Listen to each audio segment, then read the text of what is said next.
Original আর কোনটা duplicate তোমারে বুঝায় করি। পাথর যদি অরিজিনাল হয় তাইলে মনে করো তুমি যেই বাসে চড়বা সেই বাসের ইঞ্জিন বইয়া যাইব, দুনিয়ার কাহিনী করলেও ইঞ্জিন আর স্টার্ট হইব।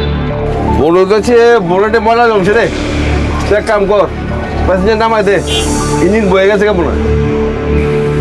আল্লাহ, একদম অরিজিনাল জিনিসটা দিছ আমারে, একদম অরিজিনাল। ও ভাই ওই নামেন, গাড়ি যাবো না, ইঞ্জিন বন্ধ হয়ে গেছে, নামেন যান, আসেন নামেন।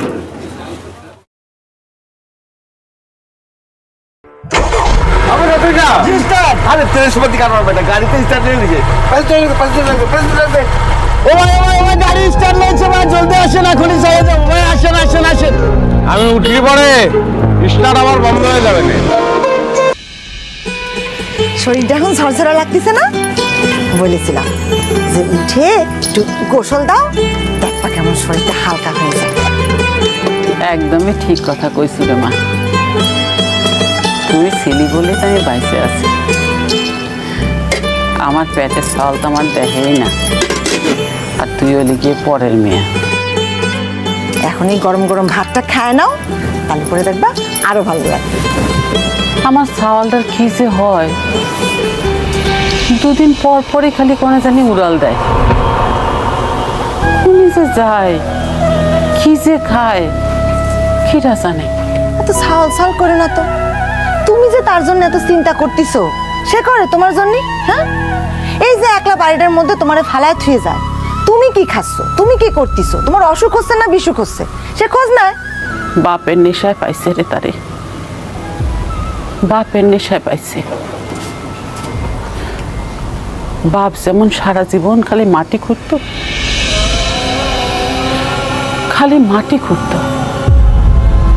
আর কত মাটির নিচে স্বর্ণের কলস আছে।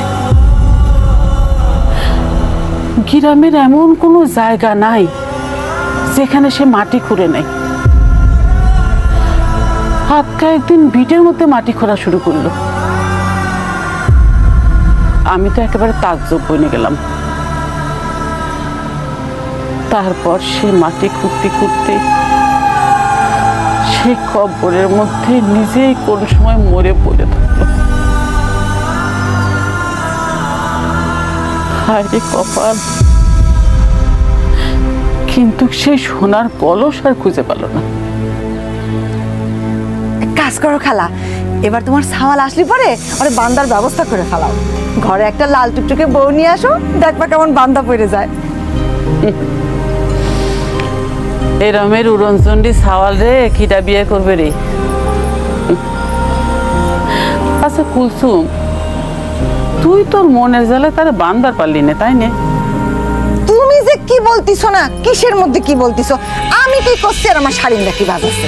তাড়াতাড়ি খাও তো, জানো না আমার ঘরে একটা সৎমা আছে, পানিতে চুন খসলি পরে প্যাদানি দেবে না, তোমার আমি সারাদিন বসে থাকতে পারবো না। খায় না, আমি গেলাম।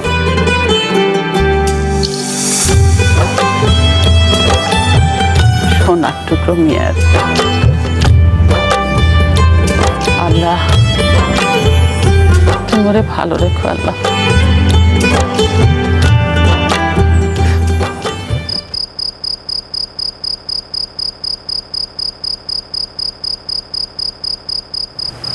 কুলসুম, কুলসুম,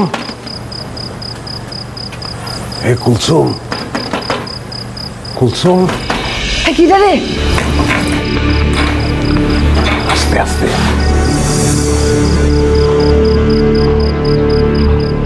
ওরে আল্লাহ, হাকিম ভাই তুমি? কোন জীবনে প্রথম দেখেছিস আমার? শোন, কোনে ছিল এতদিন? আরে কোনে ছিলাম সেটা পরে খবর নেই, এটা ধর। কি করছি মাথার ঠিক নেই, এটা তো এন দিয়ে যাবে না, তুই বেরোয়। আচ্ছা, আসতেছি।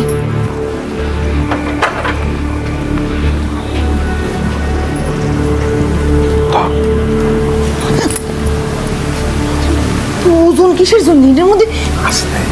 বোমা টোমা নেই তো? আরে কি করছিস, আমার কি তোর সন্ত্রাসী মনে হয়? দেখো আবার আমারে কোনো বেজালের মধ্যে ফেলায় না। তোরে কি বেজালে ফেলবো? সারা জীবন তো বেজালের মধ্যে আমি পড়ে আছি। তো এবার যে জিনিসটা পাইছি একেবারে খাঁটি জিনিস, বুঝেছিস? কষ্টি পাথর, কোটি টাকার উপরে দাম। খুব সাবধানে রাখবি, বুঝেছিস? দুজন বুঝতেই না পারে, লুকিয়ে রাখতে হবে। একটা কথা মনে রাখবো, পৃথিবীতে একটা মানুষকেও যদি আমি বিশ্বাস করে থাকি সেটা হচ্ছিস তুই, বুঝেছিস? খিদে লাগছে, তোর ঘরে খাবার দাবার কিছু আছে? আছে, কলা খাবা?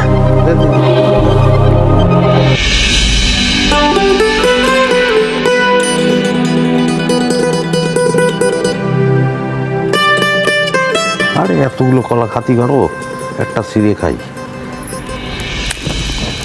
দিনে তো সব কিছু আমি শোধ করে দেবো, বুঝেছিস? কি শোধ দিবা তুমি? কি দিয়ে শোধ দিবা? যা দিয়ে শোধ দিবা সেটা তো তোমার মধ্যে নাই।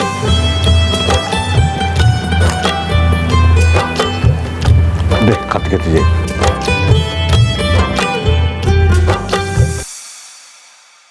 বাপ, ও বাপ, তুই আর কোনোখানে চাইস নি। আমি একলা মানুষ, সারাদিন বাসায় থাকি, সারাটা রাত তোর চিন্তায় আমার ঘুম আসে না। চিন্তা তো করতে হবে না, আমার কোনো টেনশনও করতে হবে না। দিন ফিরে যাচ্ছে, আবার থাকবি না নেওয়া। এসব পচাল বাদ দিয়ে তুমি একটা কাজ করবো দিনই, তোমার চোখ দুটো বন্ধ করো দিনই। চোখ দুটো বন্ধ করো, তারপর আমি করছি।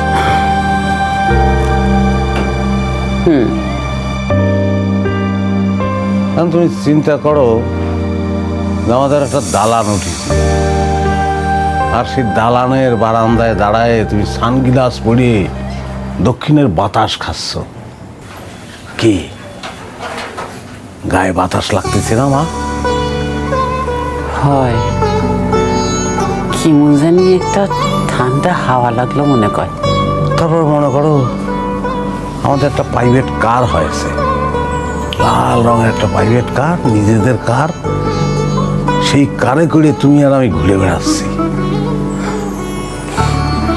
আহারে, এই সময় যদি তোর বাপ বেঁচে থাকতো। বাইসে থাকলেই পিছনের সিটে বসে পান খেত।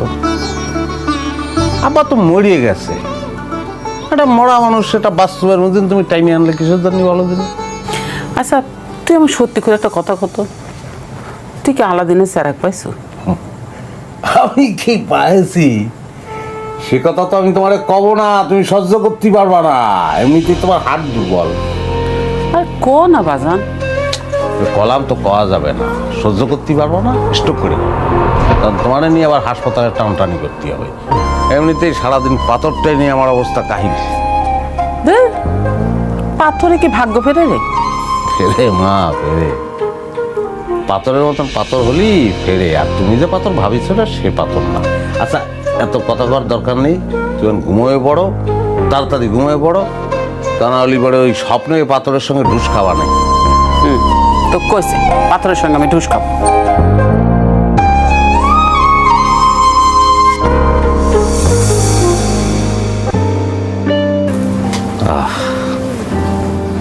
বহুদিন পরে এই চান্সটা হাতে আসে,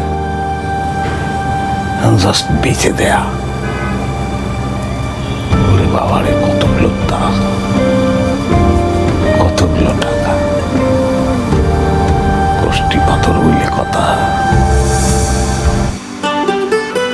আরে হাকিম ভাই নাকি? এতদিন কইছিলেন বিলাত গেছিলেন নাকি? বিলাত গেছিলাম না, কই গেছিলাম? তোর যাই না দরকার আছে? মেজাজটা মনে হয় গরম আছে, বহ ঠান্ডা খাও। ঠান্ডা নর্মাল কোন রাতে কাম হইব না, আমার কাম আছে, আমার বিজি আমি। আরে বহ, তোমার লাগে একটা গোপন খবর আছে। কি খবর দিবি? সব খবর তো মুখস্থ হয়ে গেছে আমার। অমুক জায়গায় সীমানার পিলার পাওয়া গেছে, ঠাডা পড়া লাশ পাওয়া গেছে, এটা টিকটিকিরে কালার কইরা 5,000 টাকায় বেচছিলি আমার কাছে, আমি ভুলে গেছি না? হ্যাঁ, হাকিম আর বলদ নাই, হাকিম চালাক হয়ে গেছে। সব লাইন গেট মুখস্থ হাকিমের। 5,000 টাকা কলা দেখতা।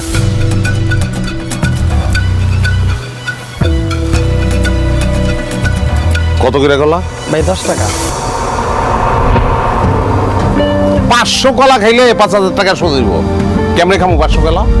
খামু ঠিকই খামু, ওইটার মজুরি তুই দিবি, পরিশ্রম হইব আমার 500 টাকা লাগাইতে। চা দে একটা।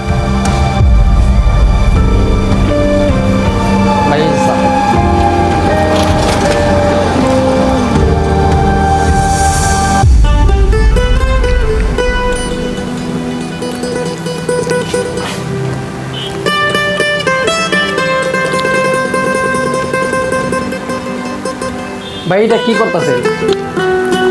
জিদে করতেছি, জিদে না টাকা শুধু কম নেই। 5,000 টাকা শোধ লাগবে না? চা কত? 5 টাকা ভাই। পরে হিসাব করবো না। তো কি মনে হচ্ছে তোমাকে আমি মিথ্যে কথা করছি? তুমি দিয়ে যাওয়ার পরে তো আমি টেস্ট করেছি, আর আমি একবার শুনেছিলাম কষ্টি পাথরের মধ্যে যদি সোনা দিয়ে ঘষা দেওয়া হয় তাহলে পরে নাকি দাগ কাটে। ঘষা দিয়ে তো আমি তাজ্জব। তাজ্জব হয়েছে? কি কি কি হয়েছে রে? আমি আমার কানের দুল জোড়া দিয়ে যেই তোমার কষ্টি পাথরে ঘষা দিলাম, সাথে সাথে হাত ভর্তি কালে উঠে আসিল। হাকিম ভাই তুমি এবারও ঠকিছো। আরে না, কিসের ঠকেছিস? কি করছিস না করছিস? আমার মনে হচ্ছে তো ওই কানের দুল জোড়ায় ভেজাল আছে।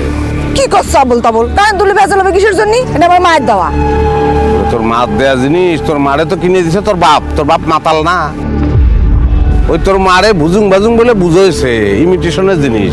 আর সে বেচারি হচ্ছে ওই আমার মতন বলদ, বিশ্বাস করে নিছে। তুই এক কাজ কর, দুল জোড়া আমারে দে, বাজারে দে স্বর্ণকারের তে, এটা একটু পরীক্ষা করায় নিয়ে আসি। সত্যি করছো? হ্যাঁ, এটা ভেজাল না খাটি বুঝতে হবে না। দে দে দে। দেখো কিন্তু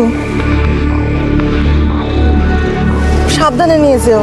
ওরে না, কোনো অসুবিধা নেই, আমি যাবো আর আসবো। এই শোন, তুই কিন্তু আমার ওই পাথরটারে ভেজাল মনে করে ফালাই দিস না। হ্যাঁ, যা বাড়ি যা। তুমি কিন্তু সাবধানে নিয়ে যাও, মায়ের দেওয়া। মরেও না, এত মানুষ মরে, এই সেমরিটা মরে না। আমার হচ্ছে যত জ্বালা আপদ। ওই খবরদার পাড়া দিবি না। নবাবের বেটি এখন অন্য সময় হয়েছে না?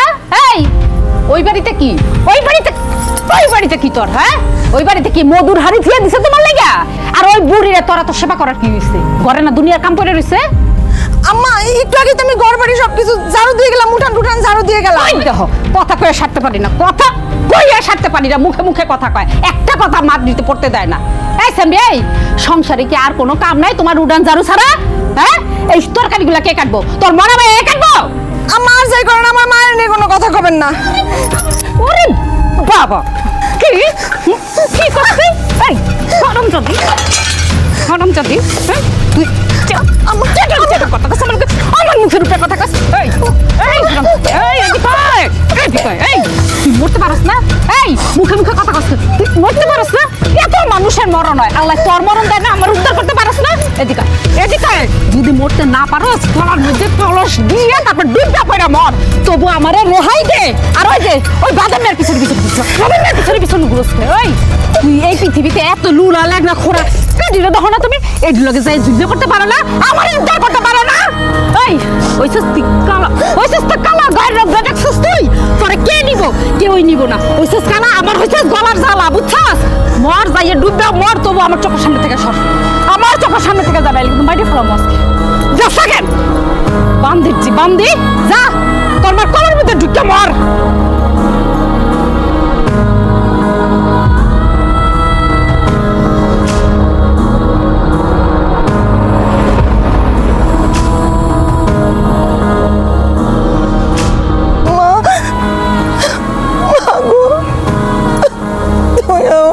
নিয়ে যাও মা।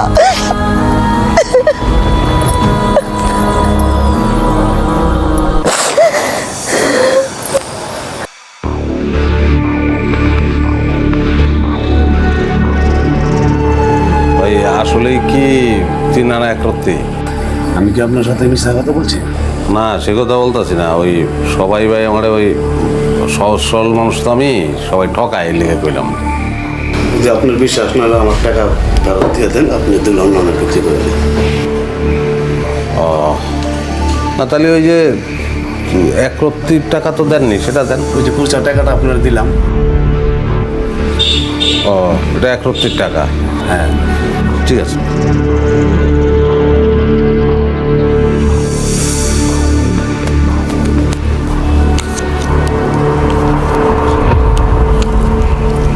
হাকিম ভাই, হাকিম ভাই, এই আমার দুল দাও। ভালো আছিস? দুল দুল তো দুল যা ভাবেছিলাম তাই হয়েছে, বুঝছিস? মানে কি? মানে হচ্ছে তোর এই দুল ওটা হচ্ছে ভেজাল, একটা দুটো দোকান না, আমি অনেকগুলো স্বর্ণকারের দোকানে গেছি, ওই টেস্ট করাইছি, ওটা ইমিটেশনটা ভেজাল। আমার দুল ভেজাল হোক আসল হোক, আমার দুল নিচে দোল ফেরত দাও। ওরে মিজাজ গরম হয়েছে, সে দুল কোথায় ফেলাই দিছি তার কোনো মনে আছে আমার? কি করছো? হালাই দিছো মানে? তুই বুঝতে পারতিস বাড়িতে যদি জানতে পারি তাহলে তো আমাকে মাইরে ফেলবে, আমাকে আস্ত রাখবি না। কিছু হবে না, কটা দিন একটু কান ঢাইকে রাখবি, চুল টুল দিয়ে ঢাইকে রাখবি, ও অসুবিধে নেই। আমার এই পাথর সেল হয়ে যাচ্ছে, বুঝেছিস? সেল হওয়ার পরে তোর পাততে মাথা পর্যন্ত আমি স্বর্ণ দিয়ে মুড়িয়ে দেবো। কথা হয়ে গেছে, ফোন করেছে আজকে, সেই কাজে আমি যাচ্ছি, খুব তাড়াহুড়োর মধ্যে যাচ্ছি। হাকিম ভাই, আল্লাহর কসম করছি, আমার দুল যদি না দিছো তাহলে পরে তোমার পাথর দিয়ে করলাম, তোমার মাথা আমি ফাটাই দিব। এই দেখি কি ব্যাপার? এই তোর কানের দুল কই রে? ও বুঝতে পারছি, এই যে কন্যাগরের লগে ঢলাঢলি করে তারপরে দিয়েছেন কানের দুলটা। আম্মা, আপনি সব সময় আমার সাথে এরকম বাজে কথা বলেন কিসের জন্য? একটু ভালো ব্যবহার করতে পারেন না? সেইটাই তো, আপনি হইলেন সৈয়দ বংশের মাইয়া। এই সামনে এই, আমি তোর কাছ থেকে ভালো ব্যবহার শিখবো নাকি? আম্মা দেখেন, কানের দুলটা আমার মায়ের, আমি কি করছি সেটা আপনারা জানানোর কোনো প্রয়োজন নাই। রে বাবা, সালাই কুত্তার বাগা নামে হালুম হালুম করে। কাটটা খাস, হ্যাঁ কাটটা খাস কেন? আমার বাপেরটা খাই? এই তোর ভক্তটা শাসমনি কইতে তোর লজ্জা করে না? হ্যাঁ, এত বড় একটা দামড়ি মাইয়া, এখন পর্যন্ত বিয়ার শাদী হয় না, কেউ তো নিতে আহে না, আবার কানের বাপের দেখাই লজ্জা শরম। এই যে শাহজাদি নবাব সলিমুল্লাহ চলে আইছে, নিজের তো তাল নাই, ডক ডক কইরা মদ খাইয়ে বেতাল হয়ে করে ঢুকে। একদম সব, আমি কোনো ঝামেলা পছন্দ করি নাই। আমিও পছন্দ করি না। যা বলবা সোজাসুজি খোলাখুলি বলো।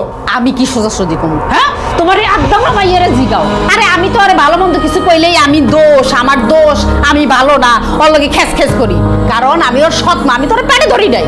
আরে বাবা, আমি এত সুন্দর কইরা জিগাইলাম, কি রে তোর কানের দুল জোড়া কই? ও মা, হ্যাঁ একেবারে তেলে বেগুনে জ্বললে উঠলো। আমার কয় তুমি কে? তোমার আমি কি কৈফত দিমু? হ্যাঁ, আমার মায়ের সোনার কানের দুল আমি যাই খুশি তারে দিয়ামু, আবার কয় আমি আমার বাপের দেখাই, তুমি কৈফত নাও কেন? আরে হারামজাদি, আমি তোর জন্য একদিনও শান্তিতে থাকতে পারলাম না। এই তুই মরস না কেন? হ্যাঁ, গলা ধরে দিয়ে মরস না কেন? হ্যাঁ, আতুর ঘরে আমার এই লবণ খাইয়ে মাইরে ফেলতে পারছিল না? আবার মুখে মুখে তর্ক করতেছিস। এখন বুঝছো যে আমার লগে এরকম মুখে মুখে তর্ক করে? হ্যাঁ, তোর আজকে আমি বাইরেই ফেলাবো, তোর আজকে আমি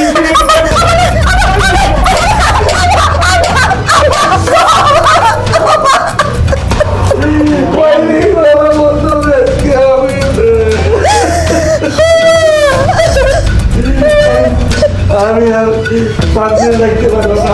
আমি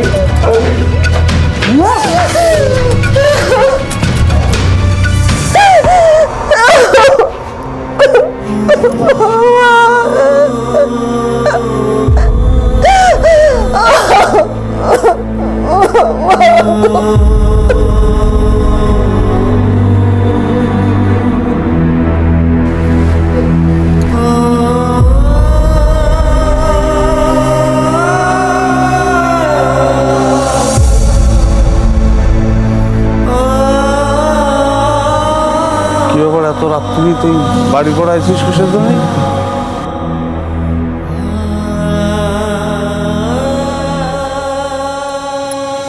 এই যে দেখেন, ভিস্তা অ্যান্ড্রয়েড টিভি আছে, নেটফ্লিক্স, টফি, বিনস, জি5, Zoom, YouTube, Imo, Facebook, e sharing, 6 মাসের রিপ্লেসমেন্ট সহ 5 বছরের বিক্রয়ের সুবিধা। Vista, excellence in technology. কি আছে? দেখেছেন আপনার জন্য আমি কিরম মার খাইছি? আমার কি অপরাধ ছিল কোন তো? আমি তো আপনার বিশ্বাসই করেছিলাম হাকিম ভাই। হয়েছে কি, ওই একটা কালো বিড়ালের খোঁজ পাইছি তো সেটা কেনার জন্যই তোর দুল জোড়া বেঁচে দিছি। সুরসে মানুষ আপনি, আপনার কাছে একটা কালো বিড়ালের দাম আছে আর একটা কালো মানুষের দাম নাই। বুঝতে পারিছি এরা ভুলা হয়েছে, অসুবিধা নেই, আমি তোর ভুল ধরা ফেরত দেবো না। লাগবি না, আপনার দেয়া কোনো জিনিস আমার লাগবি না। থাকেন আপনি আপনার জিনিস নিয়ে, আরে কালো বিড়ালের পিছনে জীবন ভর করেন, সে মন বোঝেন না আপনি পাশান।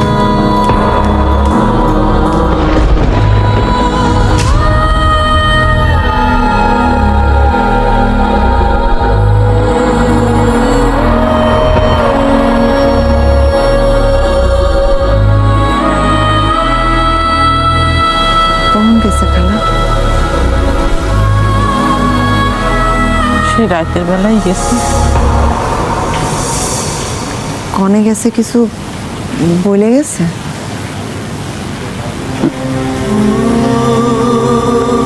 আমার কাছে কি আর কোনো কিছু বলে যায় রে মা?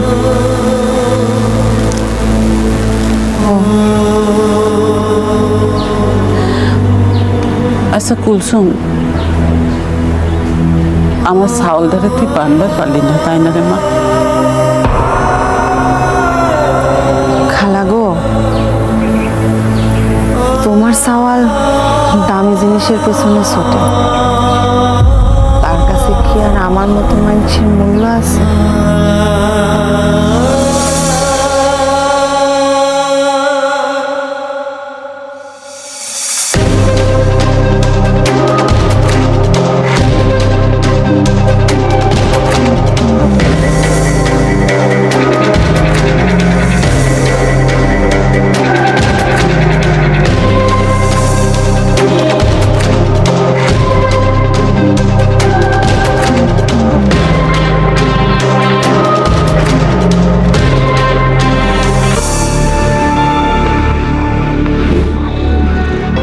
কয়দিন ধরে দেখতেছি ছেলের চালচলন খুবই খারাপ, খরিদ্দারগুলোকে খুব খারাপ ব্যবহার করতেছে। একটু বেশি চাহিদা দিছি, যখন টাইট দিব না একটা সোজা যাইব। আমার তো চেনে নাই আমি কেটা। এই নাসিবা কতদিন ধরে এই কাম করতেছে? আমরা তো প্রায় মাসখানেক যাবত ওর উপর নজর রাখতেছি, কিন্তু আমার তো মনে হইতেছে ও আরো বেশি দিন ধরে এই কাজ করতেছে। ও কিন্তু খদ্দের নষ্ট। ও কেমন আছো তুমি? ভালো আছি, তুই কেমন আছো? আছি আলহামদুলিল্লাহ। রূপ একটা লোক নিয়ে আইছি তোমার কাছে, আমার লোকে জেলিয়ে আসছিল বুঝছো। লোক ভালো, ঢাকা শহরে কেউ নাই, যদি একটা কামে টামে ঢুকাই দিতে পারো আর কি। কিন্তু কি পারবো? পারবো, আমি চালাই দেবো, পারবো। তুই যখন কইতেছস সেটাই খাদে, তাই যে কামের লাইগা আইছে কামটা একটু ভালো করে বুঝাই দিস। আমি আছি তো, তুমি একদম টেনশন করো না, আমি বুঝাই দেবো, সমস্যা নেই। তা চা নাস্তা কিছু খাইবি? বিস্কিট চাপাটামো খাইবা কিছু? না দরকার নেই, থাক। আচ্ছা বয়, আইতেছি, আয় আমার লগে।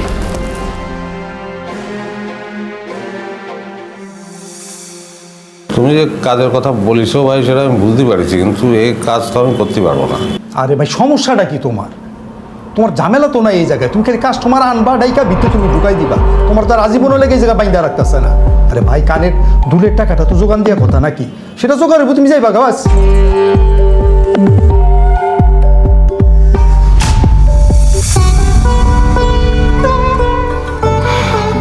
তোমারে দেখলে আমার যে কি হিংসা হয় বাবু। হিংসা হয় কেন?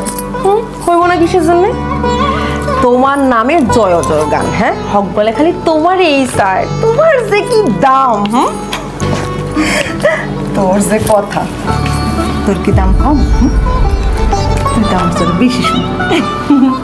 শুনো, শুনলাম আজকে নাকি ফুল নাইট।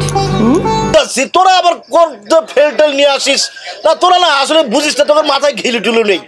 মনে হয় কিছু বুঝতেছি। এই তো তোর মাথায় ঘিলু একটু খুলতিছে, কিন্তু কথা হচ্ছে এই ব্যাপারটা চেয়ারম্যান চাচাক জানানো উচিত। যাই চেয়ারম্যান চাচাক ব্যাপারটা জানাই আসি। এই কাপটা রাখ, দাম পরে এসে দেবো না।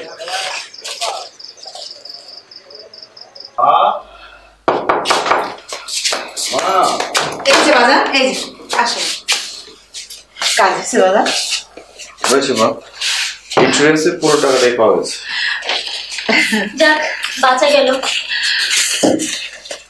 যাক বাবা, ভবিষ্যতে একটা ভালো কাজে লাগবে।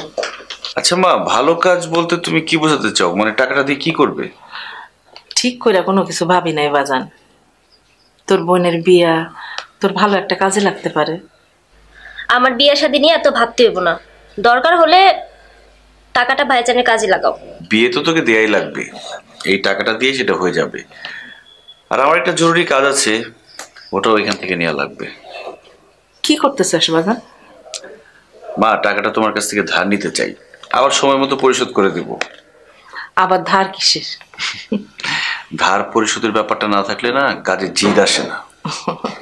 আইসা ভাইজান, এই টাকা দিয়া তুমি কি করবা? এই টাকাটা দিয়ে একটা পাওয়ার টিলার কিনবো। গরু দিয়ে খুব দ্রুত জমি চাষ করা যায় না।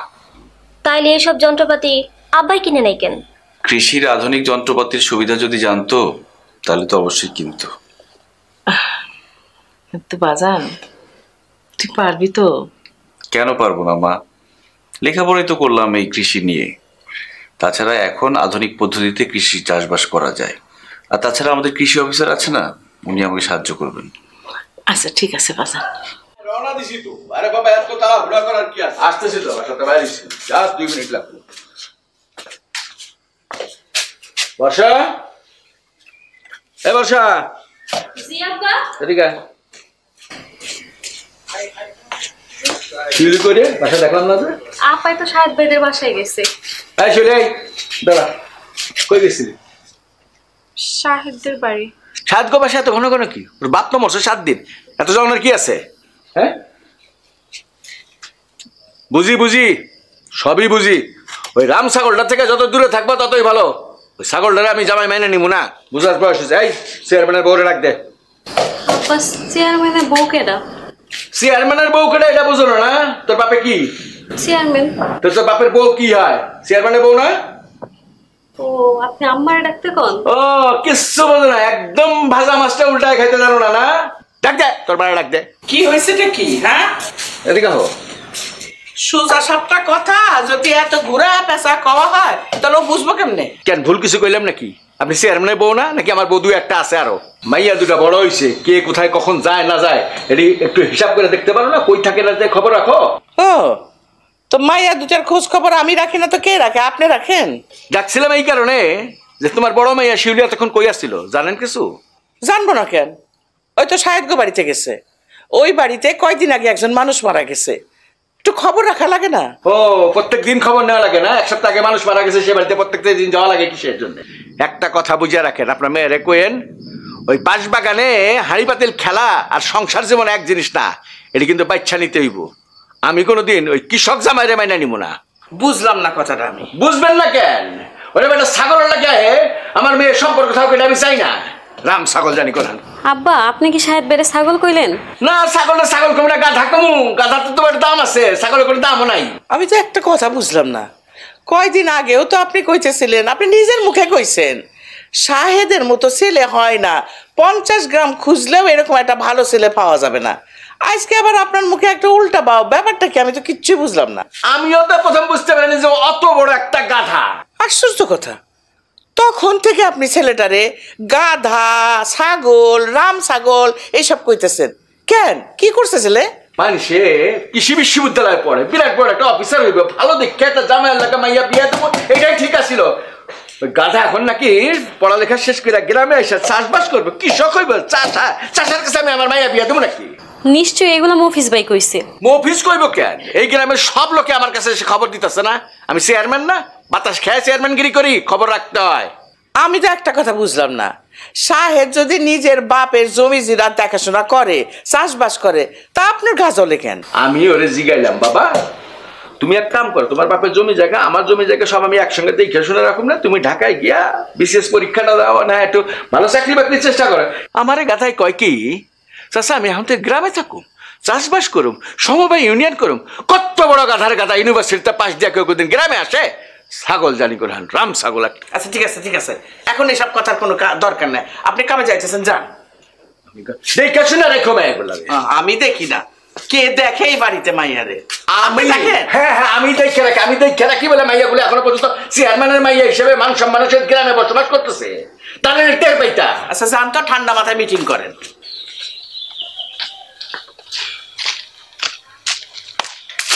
বলো, কি বলবো? খুব ব্যস্ত মনে হচ্ছে। ব্যস্ত হলে তুমি যাইতে পারো।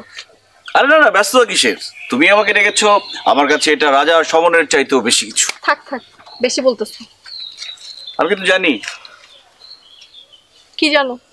এই যে তুমি কি বলবা বলে ডেকেছো, এটা আমি জানি। কি বলতে ডাকছি? নতুন কিছু না, গ্রামের সবাই কানাঘুষা করতেছে সর্বোচ্চ বিদ্যাপীঠ থেকে পাশ করে বেরোনোর পরে মানুষের মাথায় কিভাবে এই বুদ্ধি আসে গ্রামে থাকার জন্য, এটাই তো বলবো, তাই না? দেখো সাহেব, হয়তো তোমার জন্য এই প্রশ্নগুলো অর্থহীন, কিন্তু এই প্রশ্নগুলোর জবাব তোমাকে দিতে হবে। গ্রামের মানুষরা জানতে চায়, আর কেউ চাক আর না চাক, আমার আব্বা জানতে চায়। আমার আব্বা কখনোই চায় না তার মেয়ের জীবন এক ফুয়ে নষ্ট হয়ে যাক। দেখো শিউলি, মানুষ কি ভাবলো বা চেয়ারম্যান চাচা কি ভাবলো তাতে আমার কিচ্ছু যায় আসে না। আমার কাছে যেটা যায় আসে সেটা হচ্ছে তুমি আমার ব্যাপারে কি ভাবলা বলো। আমি আর কিছু ভাবতে পারতেছি না। এত অস্থির হচ্ছ কেন? আমি তো আছি। তুমি কই আসো? তুমি তো গ্রামে বসে আছো, আর ওদিকে মফিজ তোমাকে বিয়ে করতে চায়, তাই তো? তুমি জানো এটা? পারে না ওই মফিজ সারাক্ষণ ওর চোখ আমার উপর রাখে, সারাক্ষণ নজরদারি করে। হ্যাঁ, আবার এই ফাঁকে গিয়া চেয়ারম্যান চাচাকে বলে আসছি আমি নাকি ফেল করছি, এই জন্য গ্রামে ফেরত আসছি, আর তার মামা নাকি তার জন্য শহরে চাকরি ঠিক করছে। আচ্ছা, চেয়ারম্যান চাচা কি চাই বলো তো? আব্বা চান আমি ভালো থাকি। এখন তুমি আমাকে বলো, তুমি কোথায় ভালো থাকবা? সবই তো জানো। তাহলে আর খামোখা কথা বাড়িয়ে লাভ কি? একটু ভরসা রাখো। আচ্ছা, আমার এখন উঠতে হবে, আমি তো ভুলেই গেছি, একজনের সাথে দেখা করতে হবে। তুমি না কেমন জন্য হয়ে গেছো। আগে আমি তাড়াহুড়া করতাম যাওয়ার জন্য, আর তুমি আমাকে যেতে দিতে না। হইছে চাষার বউ যদি গাছতলায় বসে থাকে, দেশের তো সামনে বিরাট বিপদ। এখন আমি যাই। কিন্তু তুমি ছুটতেছো কোথায়? কার সাথে এত জরুরি দেখা করতে হবে? আরে নিয়াজ ভাইয়ের সাথে আমার দেখা করতে হবে। আমাদের নিয়াজ ভাই যে কৃষি অফিসার ভদ্রলোক? হ্যাঁ, তুমি ঠিকই ধরছো, ওনার সাথে আজকে বসে সুষমসারের ব্যাপারটা বুঝতে হবে। একটা কথা বলি। কি কথা? আমি জানি তুমি পারবা, তুমি ঠিক এই কাজে সফল হবা। কোনো সন্দেহ আছে? একটু আগেও ছিল, এখন আর নেই। থাকলেও কোনো অসুবিধা নেই।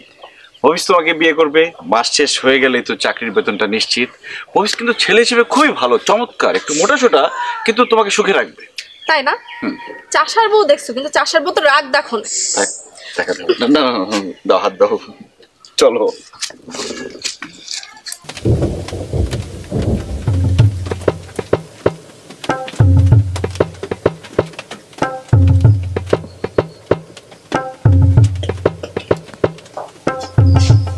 আরে মফিজ ভাই, আপনি হঠাৎ করে বাড়িতে? বর্ষা, কিরাম আছো? আরে এটা কিরাম কথা কলা? তোমার কাকের বাড়ি আসা যাবে না নি? 2 দিন পর তো ঘন ঘনই আসতে হবে, তাই না? তো কি ডাইকা দিব? অল্পতেই বুঝে ফেলেছো, খুবই ব্রিলিয়ান্ট মেয়ে। আসলে হয়েছে কি, ওই সেদিনও শিউলির সাথে দেখা হয়েছিল গাছতলা, কিন্তু শালা এমন পিঠে কামড় দিল কথা করতে পারিনি। পরে অবশ্য বললাম না, কিছু ঠান্ডা হয়ে গেছে। এখন যাও, একটু ডাইকে দাও, ঠান্ডা মাথায় ওর সঙ্গে দুটো কথা বলি।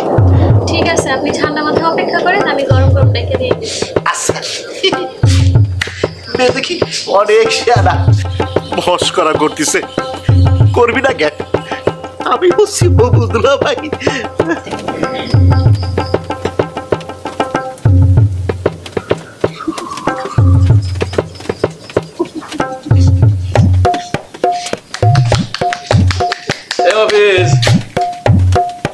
নাকি আমার বাড়ির সামনে বুকে হাত দিয়ে আমাকে দাঁড়ায় রয়েছিস? বর্ষা তো আমাকে ধরা খাওয়া দিল। চাচা, হয়েছে কি, বুকের মধ্যে অনেক জ্বালা করতেছে। বুক জ্বালা করতেছে? ইয়াং বয়সে বুক জ্বালা করতেছে, কই পুরা গন্ধ তো পাচ্ছি না। না না চাচা, আমার কথা করছি না। ওই যে আপনি দোকানে খোলেন না, আপনার বুকের মধ্যে অনেক জ্বালা করতেছে, সেই জ্বালার কথা কলাম। আমার বুক জ্বালা করতেছে তুই জানলি কি করে? কেন, আপনি দোকানে খোলেন না, আপনার বুকের মধ্যে হুড় করে জ্বালা করতেছে। আমি বুক জ্বালার কথা কইছিলাম, তা তুই শুনলি কি করে? না চাচা, হয়েছে কি, ওই পাশেই গাছ তোলাইছিলাম তো। তবে চাচা আপনি চিন্তা করবেন না, আমি কিন্তু ব্যবস্থা নিয়ে ফেলেছি। বুঝতে পারিস? ব্যবস্থাটা হচ্ছে কি, ওই পল্টু ডাক্তার আছে না, ও খবর দিয়েছি, ও আসলো বইলে। ও, তুই এত ভালো পাস, পল্টু ডাক্তারের খবর দিয়ে ফেলাছিস? তা তারা তুই কি বলেছিস? কইছি আপনার বুকের মধ্যে হুড় করে চলতেছে। তোরা কি কইছিলাম আমার বুকের মধ্যে হু করে জ্বলতেছে? কি করছেন আপনি? কি করবেন? আপনার চেহারা দেখলে আমি বুঝতে পারি না। ও, আমার চেহারা দেখে তুই বুঝে ফেলেছিস? তুই তো মেলা বড় জ্ঞানী হয়ে গেছিস রে। দেখ কাজ করলি পারতিস, ইমাম সাহেবরে কতিস যে চেয়ারম্যান সাহেবের বুকি জ্বলা জ্বলা করতেছে, যে কোনো মুহূর্তে মরতে পারে। আপনি কোরআন খানির একটা ব্যবস্থা করবেন আর কবরটাও খুঁড়ে রাখেন, চেয়ারম্যান সাহেব এসে যে কোনো মুহূর্তে ধাপ্পাস করে কবরের মধ্যে পড়তে পারে। না চাচা, আমি আর কি কব, আমি তো এমনি আলাম। মফেজ বিরাট বড় বিদ্যান হয়ে গেছে মনে হয় না? তোর কি মনে হয় 22 বছর যাবত চেয়ারম্যানগিরি করি, হা করলে হাসিমপুর বলিস না হালা বলিস, সেটা বোঝার মতো বয়স হয় নাই। চুল কি এমনি এমনি পাকছে রে? মাথা চুল তো সব উঠে গেছে, বুঝিস না? না চাচা, হয়েছে কি, ওই যে শাহেদ হজম হয়েছে কি, হজম হজম হজম সব কি বললি? না চাচা, হয়েছে কি, আমি ওই শাহেদের কথা করছিলাম। ওই শাহেদ ছেলেটার বড্ড বাড়বাড়িছে। কেন, সে আবার কি করেছে? প্রথম কথা তো আপনি কয়ে ফেলেছি, সে গ্রামে এসে চাষবাস করতেছে। এখন দ্বিতীয় কথা হচ্ছে, সে যে শহরে পাস করেছে, আসলে পাস করেনি, শহরে ফেল করেছে, ফেল করে এই গ্রামে এসে উঠেছে। সে যে ফেল করেছে এই কথাটা তোকে বললো কিনা? জানা যায় চাচা, লোক থাকলি সব জানা যায়। আসলে হয়েছে কি, সে 2-1 বিষয়ে ফেল করেনি, সব বিষয়ে ফেল করেছে। এই জন্য বিশ্ববিদ্যালয়ের শিক্ষকরা তাকে ডাকি বলেছে, বাবারে সোনারে তোর আর এনে দরকার নেই, তুই গ্রামে চলে যা, চলে গিয়ে ওই বাপ দাদার কাম করে খা, ওই চাষবাস করে খা। তুই তো দেখি মেলা খবর বের করে ফেলেছিস। আপনি আমার ভাবছেন কি, মানুষ ছোট হতে পারি কিন্তু কাম কিন্তু বড় বড় করি। সেটা কেমন হয়েছে কি স্যার, ওই শাহেদ ছেলেটা গ্রামের যুবক শ্রেণী বুদ্ধি দিচ্ছে, এ শোন পড়াশোনা করার দরকার নেই, চাষবাস করলেই হবি, পড়াশোনা লাগবি না।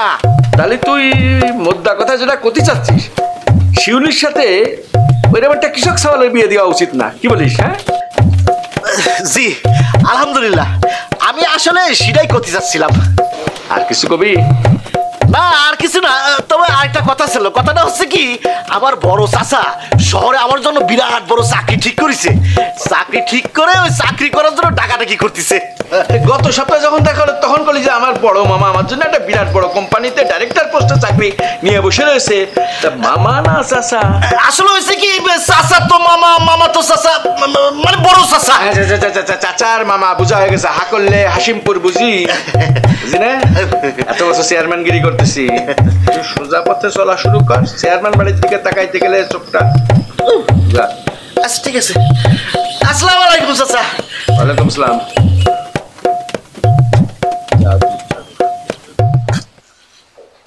নিয়াজ ভাই, আমাদের এলাকায় আপনাকে কৃষি অফিসার হিসেবে পেয়ে ভালোই হলো। সময়ে অসময়ে সহযোগিতা চাইলে নিশ্চয়ই পাবো আমরা। হ্যাঁ সে তো নিশ্চয়ই, আমি তোমাদের সাথে আছি। কৃষি বিষয়ে যে কোনো প্রশ্ন থাকলে তার উত্তর দেওয়ার জন্য আমি আপনাদের সাথে আছি।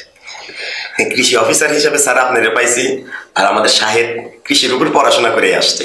আসলে আপনাদের দুইজনের কাছ থেকে আমাদের অনেক কিছুই শেখার আছে। হ্যাঁ ঠিক বলেছেন, শাহেদের মতো শিক্ষিত তরুণেরা কৃষিতে যোগ না দিলে এই দেশকে এগিয়ে নিয়ে যাবে কারা? কথা ঠিক। দোয়া করবেন। অবশ্যই দোয়া তো থাকবেই, কিন্তু কৃষিকাজ অত সহজ নয়। মানে সঠিকভাবে করার জন্য অনেক নিয়ম কানুন জানতে হয়। স্যার যদি একটু বিস্তারিত বুঝাই কইতেন। এই যেমন ধরো, ভালো বীজ পাওয়ার জন্য রোগ, পোকা ও দাগমুক্ত এবং পরিপুষ্ট বীজ হাত দিয়ে বেছে নিতে হবে। বাছাইকৃত সুস্থ সবল বীজ থেকে উৎপাদিত হবে যে চারা, সেটা হবে গুণগত মানসম্পন্ন এবং ফলনও বৃদ্ধি পাবে। জি স্যার। আরেকটা ব্যাপার, ভালো মানের চারা পাওয়ার জন্য আদর্শ বীজতলা তৈরি করতে হবে। মানে সেচ সুবিধাযুক্ত এবং প্রচুর আলো বাতাস পায় এমন স্থান বীজতলার জন্য নির্বাচন করতে হবে। শুধু তাই নয়, সময় মতো এই বীজতলাগুলো পরিচর্যা করতে হবে। হামিদ ভাই, আজকে নতুন অনেক কিছুই শিখলাম। ঠিকই বলছো রফিক। হ্যাঁ, এগুলো তো হলো ভালো বীজ ও ভালো চারা পাওয়ার পদ্ধতি। এছাড়াও যে বিষয়টি অতি জরুরি সেটা হলো নিয়ম মেনে সারের ব্যবহার। এই ব্যাপারে ভার্সিটিতে অনেক পড়ছি, কিন্তু নিয়মগুলো যদি আপনি একটু বোঝায় বলতেন। হ্যাঁ, প্রথমে মাটি পরীক্ষা করে মাটি ও ফসলের চাহিদা অনুযায়ী সকল প্রকার সার সঠিক পরিমাণে ব্যবহার করতে হবে। অর্থাৎ পরিমাণে কমও হবে না, আবার বেশিও হবে না, মাত্রা বুঝে। আর মাটি ও ফসলের চাহিদা অনুযায়ী সকল প্রকার সার সঠিক পরিমাণে ব্যবহার করাকেই সুষম সার বলে। স্যার, এই সুষম সার ব্যবহারে কি কি সুবিধা পাবো? তাহলে আপনারা সবাই শোনেন, সুষম সার ব্যবহারের কি কি সুবিধা। সুষম সার ব্যবহারে মাটির স্বাস্থ্য ভালো থাকে এবং মাটির উর্বরতা বৃদ্ধি পায়। সুষম সার ব্যবহার করলে সারের অপচয় হয় না এবং উৎপাদন খরচও কমে আসে। সুষম সার ব্যবহার করে চাষাবাদ করলে ফসলের ফলন স্বাভাবিকের চেয়ে বৃদ্ধি পায়। সুষম সার ব্যবহারে শুধু ফলনই বাড়ে না, ফলনের গুণগত মানও বৃদ্ধি পায়। বাহ, এত উপকার! তাহলে তো সুষম সার ব্যবহার করতেই হয়। হ্যাঁ হ্যাঁ, আমি তো আছি। মাটি পরীক্ষা সহ যে কোনো কৃষিকাজের প্রয়োজনে আপনারা আমার অফিসে চলে আসবেন। আর একটা গুরুত্বপূর্ণ ব্যাপার হলো যে অধিকাংশ সময়ই আমাদের দেশের কৃষক ভাইরা জমিতে শুধু ইউরিয়া সারই বেশি করে দেয়।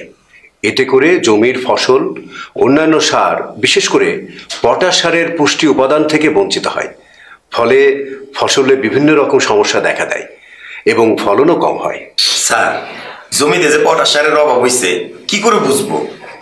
খুব ভালো প্রশ্ন। দেখেন তাহলে,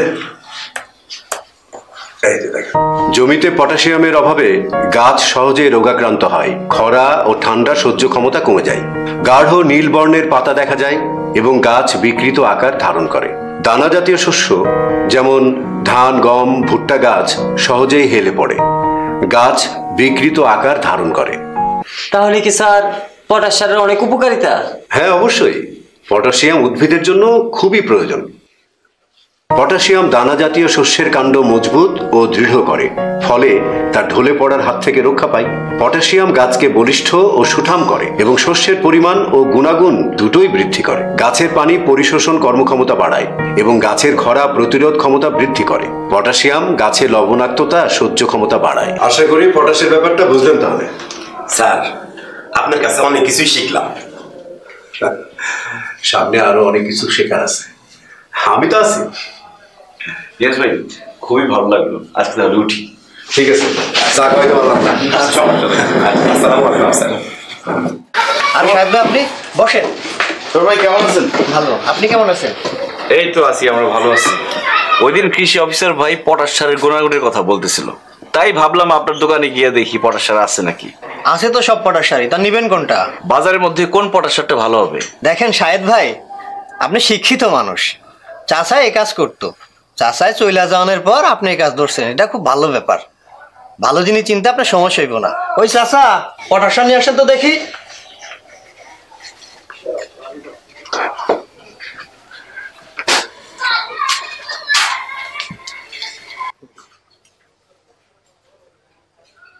আর এইটা না, কানাডিয়ান পটাশ নিয়ে আসো।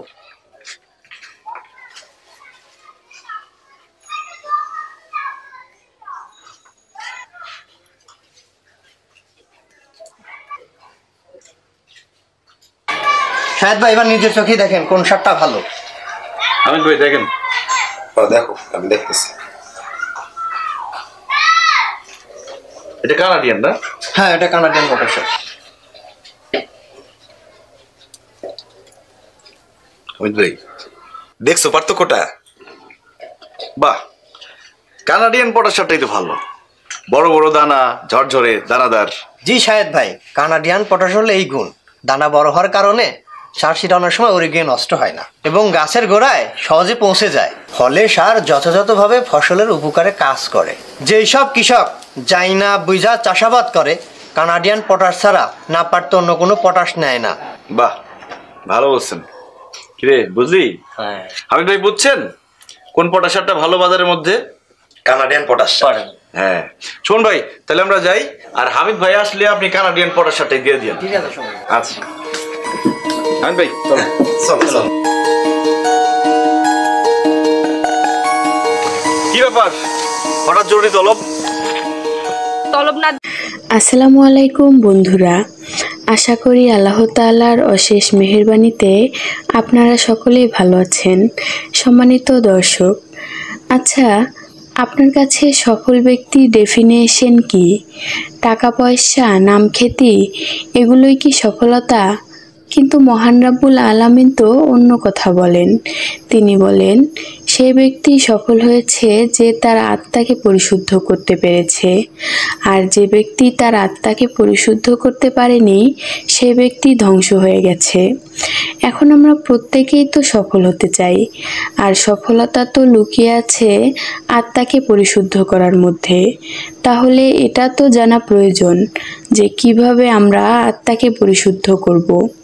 প্রথমে 3টি হাদিস জানা যাক। নবী পাক সাল্লাল্লাহু আলাইহি ওয়াসাল্লাম বলেছেন যে আল্লাহর এমন কিছু বান্দা আছে যারা জান্নাতে প্রবেশ করবে এবং যাদের অন্তরটা হবে পাখির মতো নরম। দ্বিতীয় হাদিস হচ্ছে নবী পাক সাল্লাল্লাহু আলাইহি ওয়াসাল্লাম বলেন যে শহীদদের আত্মা যখন আল্লাহ পাকের কাছে পৌঁছায় তখন সেই আত্মাগুলোকে আল্লাহ পাক সবুজ রঙের কিছু পাখির মধ্যে প্রদান করেন এবং সেই পাখিগুলো আরশের নিচে লণ্ঠন আছে এবং তারা জান্নাতের যে কোনো জায়গায় যায়, সেখানকার খাবার খায়, আবার ফিরে আসে। আল্লাহ পাক তাদেরকে বলেন যে তোমরা কি চাও? তখন শহীদেরা কিছুই বলতে পারে না। তারা ভাবে যে কি চাইবো, আপনি এত নিয়ামত দিয়েছেন, আমরা আর কি চাইতে পারি, কি চাইবো? এরপর আল্লাহ পাক বারংবার প্রশ্ন করেন যে তোমরা কি আর কিছু চাও? তোমাদের কি আর কিছু লাগবে?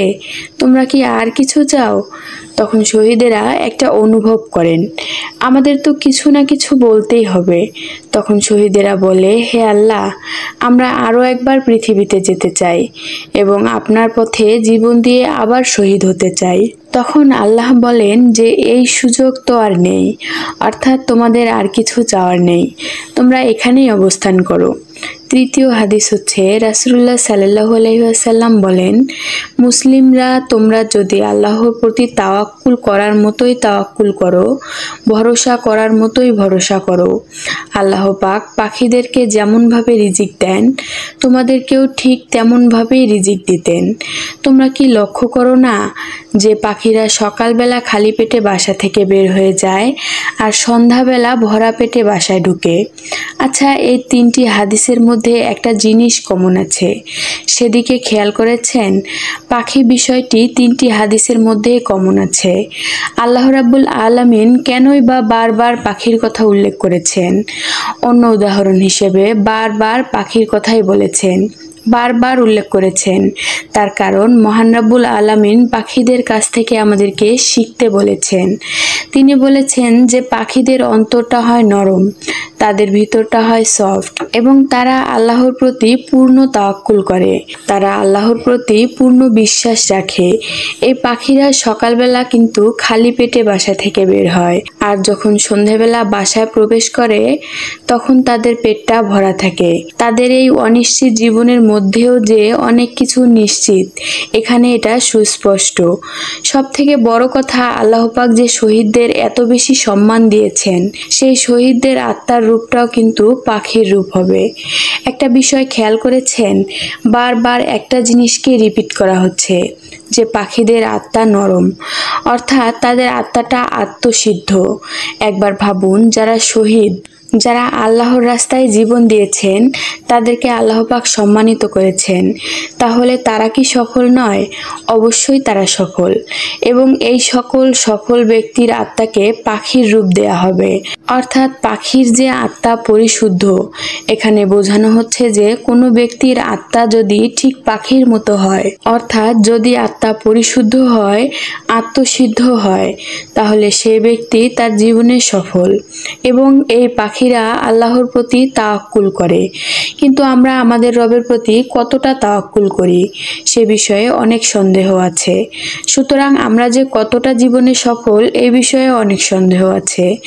সফল হতে পারবো সেই সুযোগ আমাদের কাছে আছে, এই সিদ্ধান্ত নেওয়ার সম্পূর্ণ স্বাধীনতা আমাদের কাছে আছে। যদি আমরা আমাদের রবের উপরে তাওয়াক্কুল করি, যদি আমরা ওই পাখিদের জীবন থেকে কিছুটা শিখে ইন্সপায়ার হই এবং আমরা সেটাকে আমাদের জীবনে প্রয়োগ করি। একবার ভাবুন, পাখিরা সকালবেলা বার হয় খালি পেটে এবং সন্ধ্যাবেলা বাসায় আসে ভরা পেটে।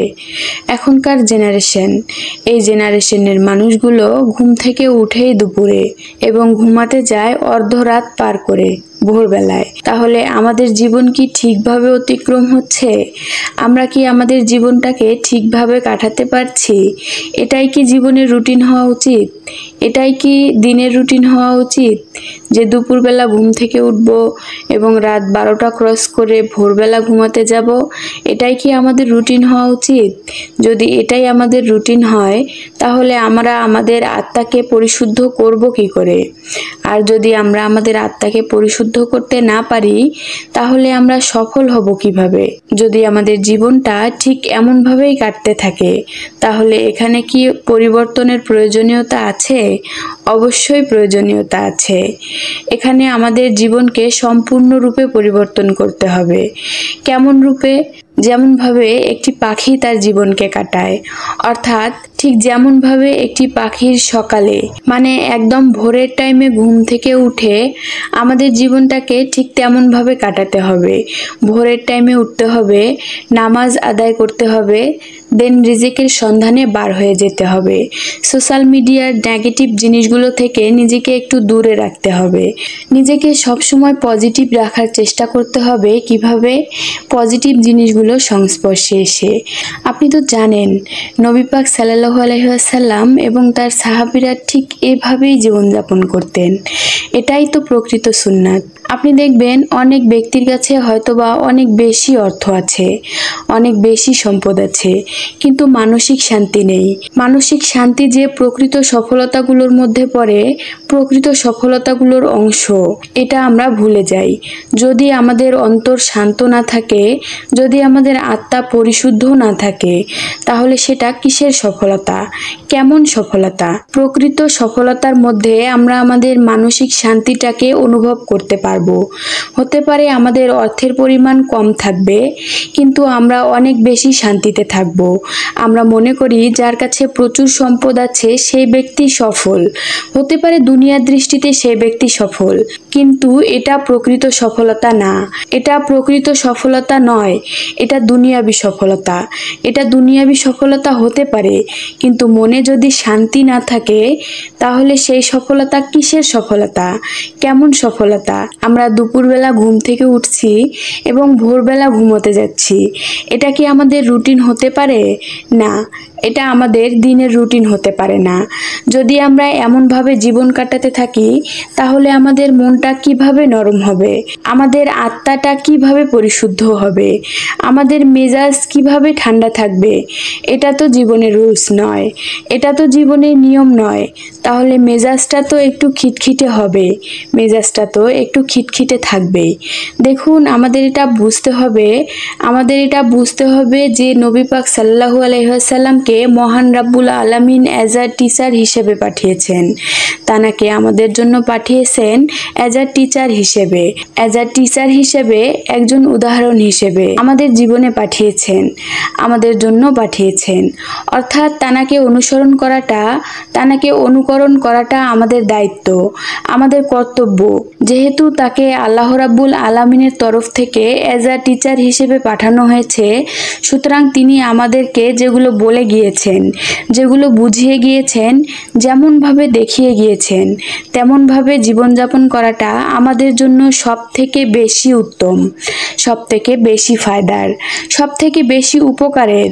আমরা মনে করি যে সুন্নত অনুযায়ী জীবনযাপন করাটা অনেক বেশি কঠিন, কিন্তু প্রকৃত অর্থে সুন্নত পালন করার কথা বলা হচ্ছে জীবনটাকে সহজ করার জন্য, সুন্দর করার জন্য, সঠিক পথ অবলম্বন করার জন্য। নবী পাক সাল্লাল্লাহু আলাইহি ওয়াসাল্লাম তার সাহাবীদের অন্তর কিন্তু পাখির মতো নরম ছিল, কারণ তারা জীবনকে এমনভাবে অতিবাহিত করত যেমনভাবে একটি পাখি তার জীবনকে অতিবাহিত করে। কিন্তু বর্তমানে আমাদের আত্মা কিন্তু পাখির মতো নরম নয়, আমাদের আত্মা শক্ত হয়ে গিয়েছে। কিসের মতো? পাথরের মতো। প্রশ্ন হয়তো আপনার মনে আসছে যে কেন পাথরের মতো? আপনি একবার ভাবুন, আমরা যখন দেখি যে একটি মাইয়াতকে নিয়ে যাওয়া হচ্ছে জানাজায়, তখন আমাদের কোনো ফিলিংস কাজ করে না, কোনো অনুভূতি কাজ করে না। আমরা আমাদের মোবাইল নিয়ে ব্যস্ত আছি, আমরা গল্প করছি অন্য বিষয় নিয়ে, আমরা হাসছি, আমরা তামাশা করছি। একটা দৃশ্য আমাদের সামনে এসেছে যেটা ইঙ্গিত করে যে আমাদের ভবিষ্যৎ কেমন হতে চলেছে। খুব দ্রুত আমরা ওই মাইয়াতের জায়গায় অবস্থান করব। তারপরেও আমাদের অন্তরটা কাজ করে না, তারপরেও আমাদের অন্তরটা নরম হয় না, আমাদের বিবেক কাজ করে না। আমরা গল্প করি দুনিয়াবি বিষয় নিয়ে। জানাজার সামনে আমরা গল্প করি ব্যবসা নিয়ে, জানাজার সামনে আমরা গল্প করি ক্রিকেট নিয়ে, জানাজার সামনে আমরা পরনিন্দা পরচর্চা করি এবং আমাদের অ্যাটিটিউড, আমাদের চলাফেরা, আমাদের সমস্ত কিছু যেন একটা জিনিসকে ব্যাখ্যা করে যে কিছুই ঘটেনি, কিছুই হয়নি। আপনার কি মনে হয় একজন নরম অন্তরের মানুষের রিয়াকশন কি এমন হওয়া উচিত যে সামনে জানাজা হচ্ছে, তাকে দাফন করা হচ্ছে, কিন্তু আমাদের কোনো অনুভূতি কাজ করছে না? এটা কি প্রমাণ দেয় না যে আমাদের অন্তর খুবই শক্ত, পাথরের মতো শক্ত হয়ে গেছে? একজন নরম মনের মানুষের প্রতিক্রিয়া কেমন হবে, রিয়াকশন কেমন হবে একটি জানাজা দেখার পরে, একটি মাইয়াতকে দেখার পরে কেমন রিয়াকশন হওয়া উচিত? যদি সত্যি নরম মনের মানুষ হয়, যদি সত্যি তার আত্মা পরিশুদ্ধ হয়, তাহলে তার মধ্যে একটা ফিলিংস কাজ করা উচিত। তা নয় আমরা গল্প করছি দুনিয়াবি বিষয় নিয়ে, মাইয়াতকে সামনে রেখে আমরা গল্প করছি নানাবিধ বিষয়ে। আর কিছু না হোক আমরা চুপ তো থাকতে পারি, আর কিছু না হোক আমরা নীরবতা তো পালন করতে পারি, আমরা তো আমাদের মুখের হাসিটা লাগাম রাখতে পারি। আপনার কি মনে হয় আজকে আমাদের অন্তরটা পাথরের মতো শক্ত হয়ে যায়নি? নরম মনের মানুষ আমরা যদি হতাম, নরম আত্মা যদি আমাদের হতো, তাহলে আমরা কি জানাজা হচ্ছে, দাফন করার পর আমাদের চাকরি নিয়ে গল্প করতাম, আমাদের ব্যবসা নিয়ে গল্প করতাম, এটা জানার পরেও যে এটাই আমাদের ভবিষ্যৎ। যাকে দাফন করছেন সেও কিন্তু আপনাকে একটা মেসেজ দিয়ে যাচ্ছে, একটা বার্তা দিয়ে যাচ্ছে যে খুব দ্রুত আপনি আমাদের দলের অংশ হতে চলেছেন, খুব দ্রুত আপনি আমার জায়গায় অবস্থান করতে চলেছেন। আমাদের জন্য এটা একটা মেসেজ, একটা বার্তা। আর এই বার্তা পাওয়ার পরেও যদি আমাদের মধ্যে কোনো অনুভূতি কাজ না করে, তাহলে আপনার কি মনে হয় না যে আমাদের অন্তর অনেক বেশি শক্ত হয়ে গেছে, পাথরের মতো শক্ত হয়ে গেছে? আত্মাকে আত্মশুদ্ধি করার জন্য আমাদের অন্তরটা নরম হতে হবে। এটা কি নরম অন্তরের পরিচয়? কখনো কি ভেবেছেন কেন আমাদের অন্তরটা পাথরের মতো হয়ে গিয়েছে? পাথরের মতো হয়ে গেছে কারণ আমরা পাপকে পাপ মনে করি না, খারাপ কাজটাকে খারাপ কাজ মনে করি না। আমাদের কাছে সব কিছুই এখন স্বাভাবিক হয়ে গেছে। যখন আপনি পাপটাকে পাপ ভাববেন, খারাপ কাজটাকে খারাপ কাজ ভাববেন, অন্যায়কে অন্যায় ভাববেন, অপরাধকে অপরাধ ভাববেন, তখন আপনার ভিতরে একটা ফিলিংস কাজ করবে।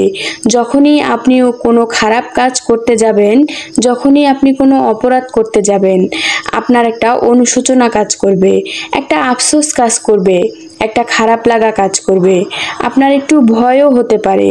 আর এগুলো যখন থাকবে, এগুলো যখন কাজ করবে, তখন মনে করতে হবে যে আমাদের অন্তরটা নরম হচ্ছে, আমাদের হৃদয় নরম হচ্ছে। কিন্তু আজ আমরা খারাপ কাজগুলোকে খারাপ কাজ ভাবছি না, অন্যায়টাকে অন্যায় মনে করছি না। এই জন্য আমাদের কাছে সব কিছু গুলিয়ে যাচ্ছে। এই জন্যই তো আমরা কোন জিনিসটা উত্তম, কোন জিনিসটা উত্তম নয়, এটা নিয়ে একটা বিশাল দ্বিধাদ্বন্দ্বের মধ্যে পড়ে গিয়েছি। এই যে জানাজার কথা বললাম, এখানে আমরা এটা মনে করি না যে মাইয়াতের সামনে দাঁড়িয়ে দুনিয়াবি আলোচনা করাটা গ্রহণযোগ্য নয়।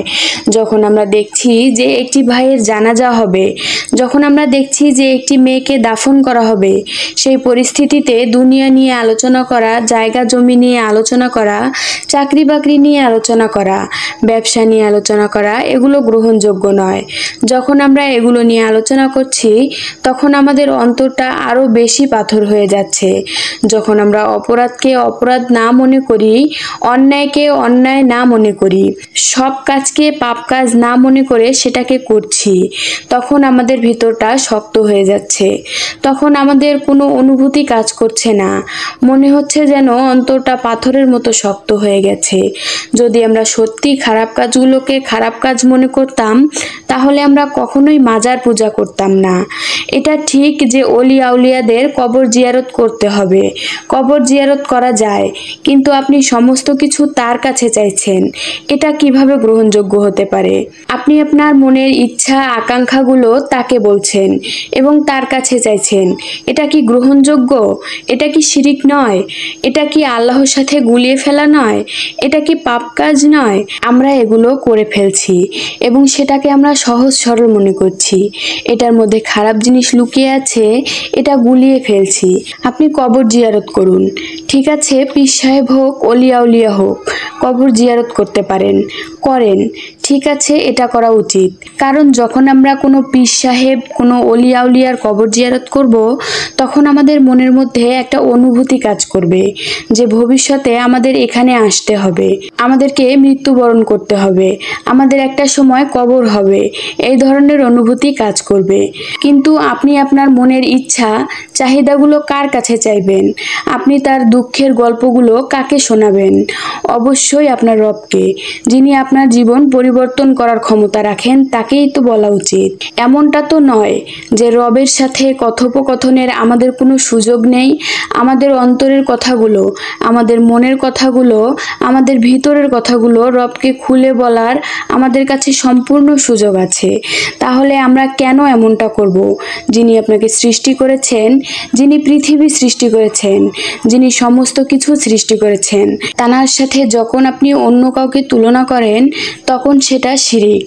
আর যদি আমরা শিরিককে শিরিক মনে না করি, তাহলে সেটা তো অন্যায়, সেটা তো অপরাধ, সেটা তো প্রমাণ দেয় যে আমাদের আত্মা, আমাদের অন্তর শক্ত হয়ে গিয়েছে, পাথরের মতো শক্ত হয়ে গিয়েছে। আপনাকে আবারও একবার বলতে চাই, আবার একবার মনে করিয়ে দিতে চাই যে নবী পাক সাল্লাল্লাহু আলাইহি ওয়াসাল্লাম আমাদের জন্য এক্সাম্পল, আমাদের জন্য উদাহরণ যে কেমনভাবে আমাদের জীবন অতিবাহিত করা উচিত, কেমনভাবে আমাদের জীবন কাটানো উচিত, আমাদের দৈনন্দিন রুটিনগুলো কেমন হওয়া উচিত, আমাদের জীবনে কোনগুলো করা উচিত এবং কোনগুলো থেকে দূরে থাকা উচিত।